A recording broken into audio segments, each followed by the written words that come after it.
ルールが変われば強さの基準は大きく変わるため、経典愛人には様々なルールが設けられており、大会前やルール変更ごとに禁止技や有効技、見どころなどが解説されています。上段攻撃なしや目つき金的寸止めあり、そしてフル防具での全ての技の根拠がタクトを認めるもの、さらに武器 VS 素手やバトルロイヤルなどなど、本当に様々な条件や環境で選手たちが戦います。他にも場外を階段や道路への転落だったらと考え、押し出しの有効性を認めたり、噛みつきや目つきを想定して膠着を禁止したり、判定に関しては観客が主観で配布された紅白ボードで判定を取るなど特徴的なルールがあることで、経典愛人連舞大会ならではの技術の発展もあり、いろんな視点で楽しむことができます。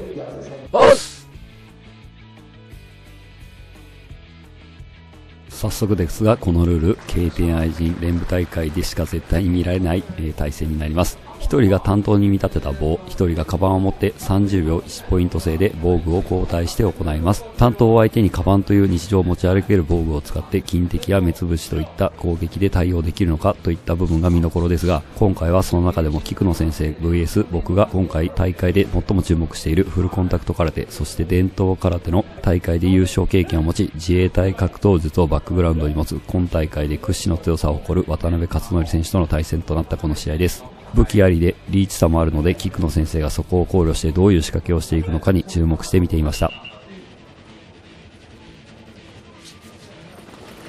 菊野先生さすがですが、渡辺選手もいいですね。相変わらず菊野先生のつかつか歩いて間合いを詰めるのは見てても怖いですね。一瞬だけ渡辺選手が伝統派空手のようなステップを踏んだ瞬間は躊躇するかに見えたものの、そのまま間合いを詰めます。ここで渡辺選手はカバンで菊野先生の担当が上段に来るラインを潰した上で、上段突きに行きながらボディをカバンで守るというしっかり考えたと思われる攻撃を出すんですが、菊野先生がそれをかわしながら回す軌道でボディを刺し、渡辺選手がカバンを上げる前に首を切ります。3回目は渡辺選手がうまく肩口を小手で押しすることで斬撃を防ぎ、4回目の斬撃に対しては担当をカバンで叩きながら小手で攻撃としっかり対応し始めているのもすごいなと思いました。これで菊野先生が1ポイント先取で、今度は担当とカバンを交換して2本目を行います。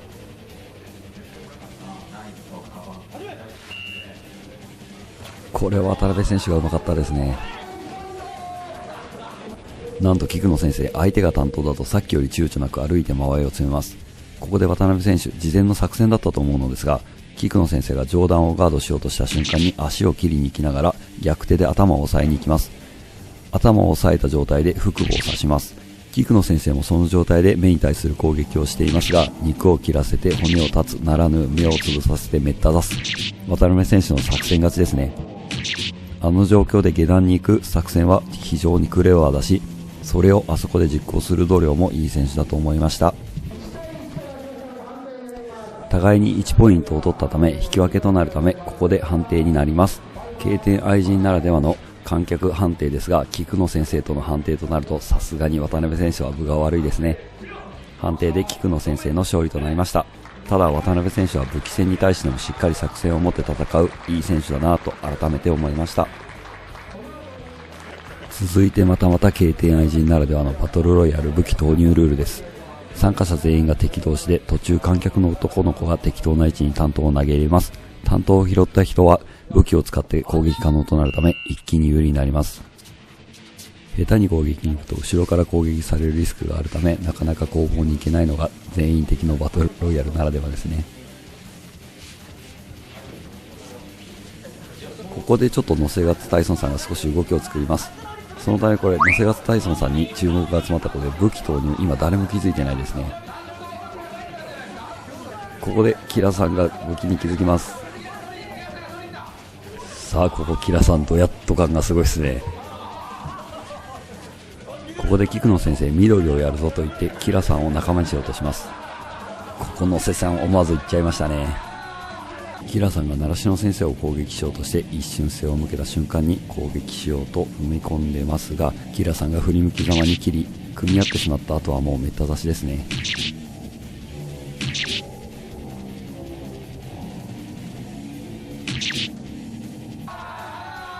ここからマジシャン VS 忍者 VS 武術家になりますが、予想外の面白い展開が待っていました。ここで菊野先生とキラさんの一騎打ちになると思いきや、習志野先生が予想外の行動に、そしてキラさんが遠慮なく習志野先生も刺して決着。まさかのキラさんが達人2人を同時に倒し、バトルロイヤルを制しました。改めて見たら面白かったのが、いくらキラさんに気が入っているとはいえ、次の瞬間菊野先生が習志野先生に一切気づかずに羽交い締めにされているところです。これ習志野先生の技術なのかもしれないなと思いました。そしてキラさんが何の躊躇もなく共闘した習志野先生も刺して勝ちに行くところもバトルロイヤルならではですね。そして振り返ったキラさん、めちゃめちゃ嬉しそうでルンルンでした。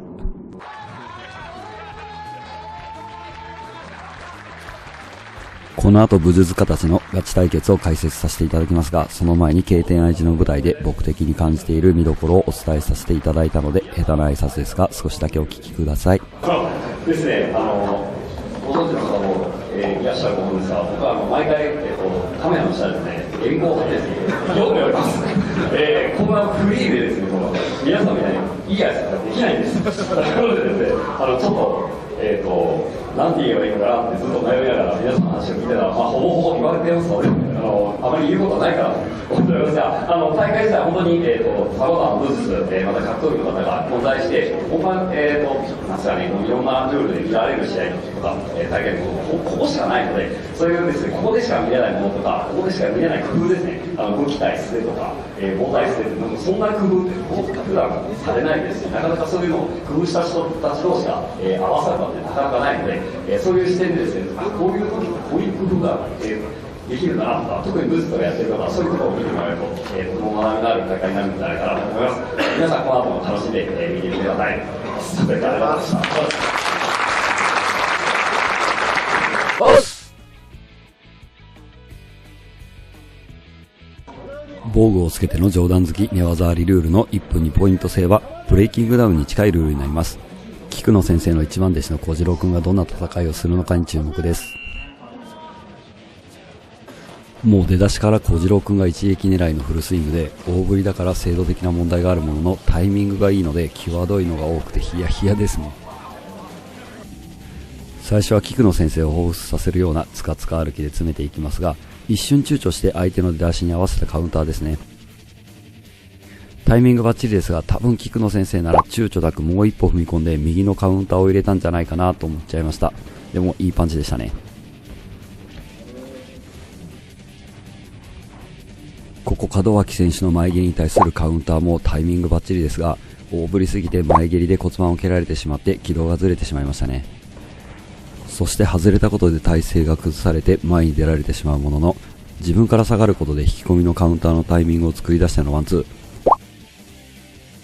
これは完璧でしたが、数センチだけずれていて惜しかったですね。そしてまたすぐに引き込みを作ってカウンターのワンツー。小次郎くんに毎回驚かされるのは、瞬時に左右の攻撃を同レベルで繰り出せることですね。これで技の精度が上がったら結構驚異的な選手になるんじゃないかなと思いました。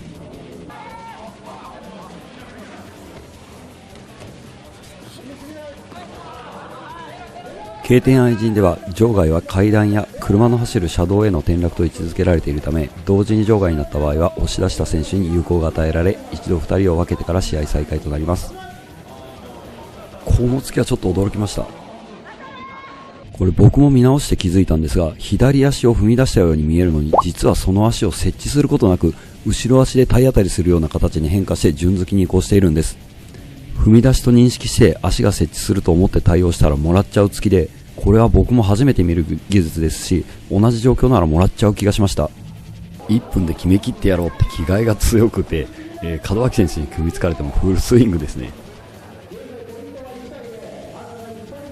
これは綺麗に入りましたね。門脇選手は前に出たいタイプなので、前蹴りで押し込んで体勢を崩して先ほどのように前に出ようとしたと思われますが、蹴られた小次郎くんが押された力でうまく後ろ足を引いて体勢を整えたため、門脇選手はもう前に重心が乗っているので、次の一打が体勢的にもかわしようがないですね。これでヘッドギアの厚みでインパクトがずれていなかったら危ない角度で入った一撃になっていたと思います。ここで決着、小次郎選手の勝ちとなりました。小次郎くんまだ24歳なので、これからが楽しみな選手ですね。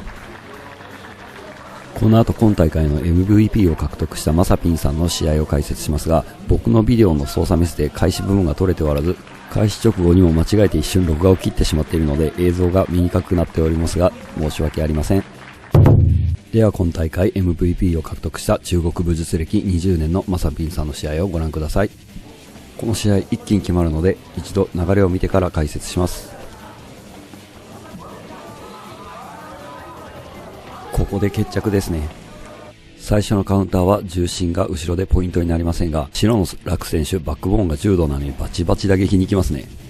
ここでまさぴん選手が相手のヘッドガードを完全にキャッチ、完璧に膝が入ります。その後も道着と違い T シャツは掴みにくいので、相手の頭をコントロールすることで有効な掴みを許さず膝を連打します。そして反撃を試みようとした楽選手が転倒するところもうまくコントロールして、この突きも強烈ですね。そして連撃を当てて2ポイント目もダッシュで決着。連続ポイントだったためアナウンスが間に合わずでしたが、決着は今の部分でしたね。戦い方は荒々しいですが、実はまさぴん選手は稽古会を主催して参加費を児童養護施設等を支援するハグフォーオールという NPO 団体に菊野先生と共に寄付するなど活動もされている素晴らしい武術家でもあります。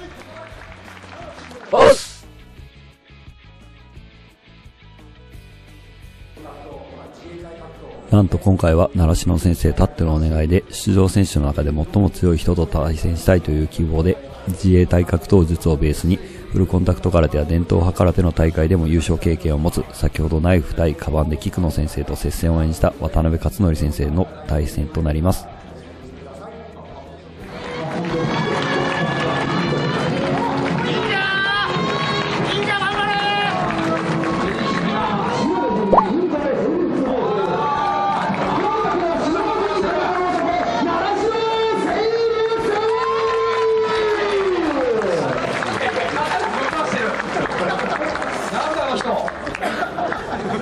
いやめちゃくちゃ決めたけど刀使えないよ。いや髪バッチリ決めてるけど早く脱ぐんだよ。い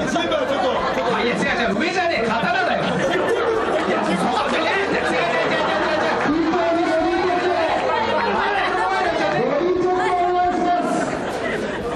全然忍ばねえ。目立ちたい、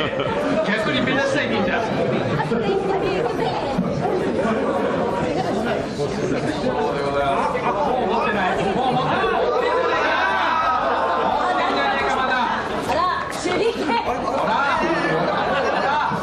尺が長いんだよ。入念にお願いします。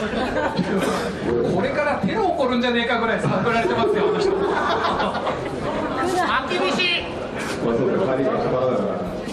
今回の没収品の一部を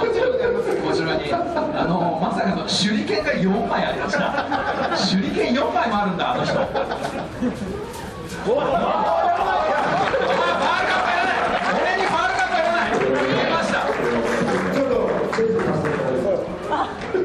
つけておりません。ちょっとちゃんとつけていない。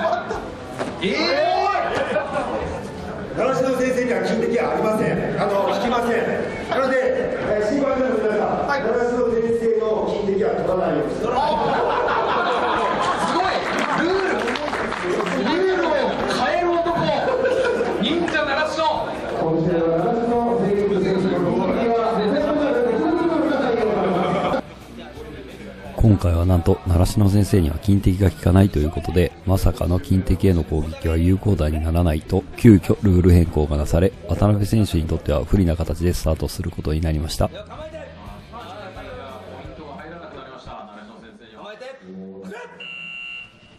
開始早々ここで渡辺選手が韻を結んで、習志野先生がエンターテインメントしたくなるように煽ってきましたね。おかげでこれで会場めちゃくちゃ盛り上がってます。ここは渡辺選手が普段しない動きからの見せ技でバランスを崩しましたが、ルール的にも伝統派で実績のある渡辺選手が有利な面があるため、明らかに動きに余裕が見られますね。ここ技が交錯しましたが、渡辺選手のポイントになります。これはやばい入り方してますね。ここ渡辺選手が誘って引き込んでカウンターの左を当てますが、次の右の開始の瞬間に習志野先生の金的蹴りが相打ちとなります。ただワンツーを先に当てた渡辺選手のポイントになりますね。そして次の瞬間、習志野先生の金的蹴りとほぼ相打ちではあるものの、習志野先生のレバーに渡辺選手の完璧な後ろ蹴りが入りました。これ普通ならダウンしててもいいレベルの入り方してます。習志野先生の動きを見ても明らかに効いたのがわかりますね。この時ビデオを撮りながら僕、うわーって声が出ちゃってるぐらいです。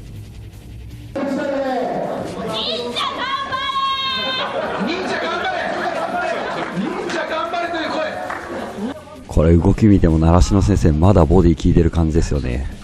習志野先生がタックルに行きますが、渡辺選手が来て上からの突きで2ポイント目をダッシュします。ボディが効いているせいかタックルには力強くさなかったですね。習志野先生が頭突きのフェイントから突きに行きますが、渡辺選手冷静にかわしていきます。最後ここはうまかったですね。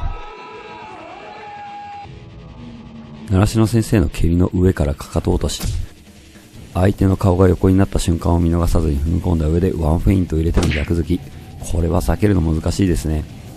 ここで渡辺選手が3ポイント選手で勝者となりました。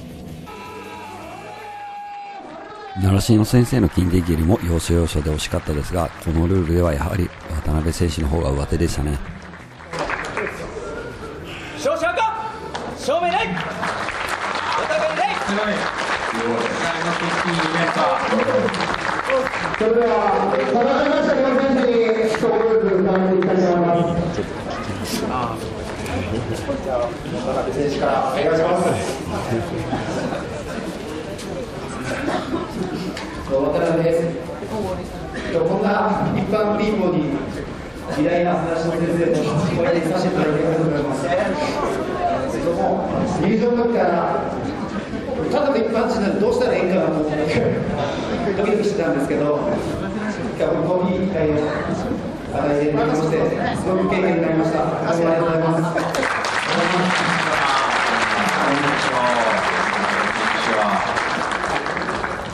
じゃあ、習志野先生お願いします。はい、皆さんどうもありがとうございました。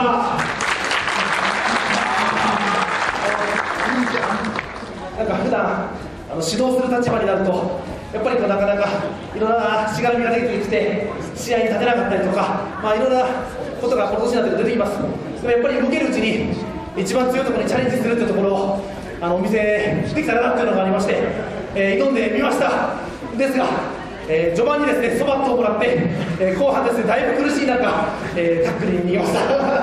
でも、最後まで戦うことができて、本当に光栄でございました。ありがとうございます。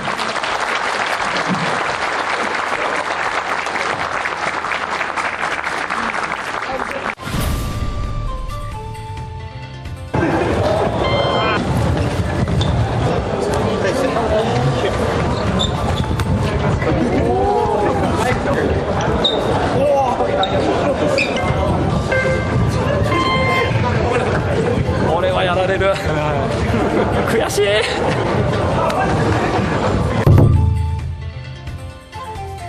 実はコンビネーションの練習って大切な部分に気づかないことで、せっかくやっているミット練習が実戦では全く使えない残念なコンビネーションになってしまっているっていうことが非常に多い練習だったりします。というか僕自身がそのせいで若い頃ミットであれだけ練習したのに全然試合で出せなかったっていう経験をたくさんしていました。